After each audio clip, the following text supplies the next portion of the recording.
এখন পর্যন্ত কোনো প্যাপিরাস পাওয়া যায়নি যেখানে স্পষ্টভাবে লেখা আছে এইভাবে পিরামিড বানানো হয়েছে। প্রাচীন মিশরে লক্ষ লক্ষ প্যাপিরাস নষ্ট হয়ে গেছে সময় আর আর্দ্রতার কারণে, তাই প্রকৌশল নির্দেশনা বা নির্মাণের ধাপে ধাপে বিবরণ পাওয়া যায়নি। তবে কিছু দলিল আছে যেগুলো আমাদের পরোক্ষভাবে ধারণা দেয় পিরামিড কেমনভাবে গড়ে উঠেছিল। সবচেয়ে গুরুত্বপূর্ণ হল ডায়েরি অফ মেরের।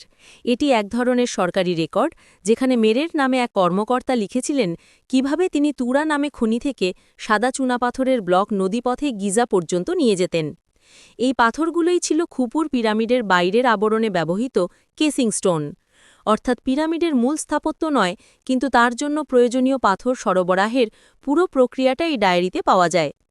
এর বাইরে কিছু প্রশাসনিক প্যাপিরাস পাওয়া গেছে, যেমন তুরিন প্যাপিরাস, যেখানে শ্রমিকদের রেশন, মজুরি আর ধর্মঘটের কথা আছে। এগুলো থেকে বোঝা যায় পিরামিড বানানোর কাজ করত দক্ষ শ্রমিকেরা, দাস নয়। তারা নিয়মিত বেতন পেত, খাবার পেত আর সরকারি তত্ত্বাবধানে কাজ করত। প্রত্নতত্ত্বে পাওয়া অন্যান্য প্রমাণ, র্যাম্পের অবশিষ্টাংশ, কাঠের স্লেজ, দড়ি, খালপথ সব মিলিয়ে বোঝা যায় বিশাল পাথরগুলো নদীপথে নৌকা করে এনে বিশেষ ঢালুপথ বেয়ে ওপরে তোলা হতো।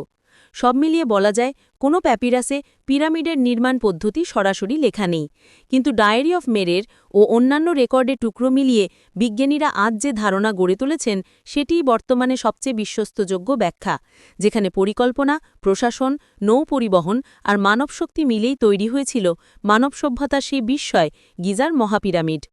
মেরের ডায়েরি, আমার জানা মতে এটি কায়রো মিউজিয়ামে ছিল, এখন গ্র্যান্ড ইজিপশিয়ান মিউজিয়ামে নিয়েছে কিনা জানি না।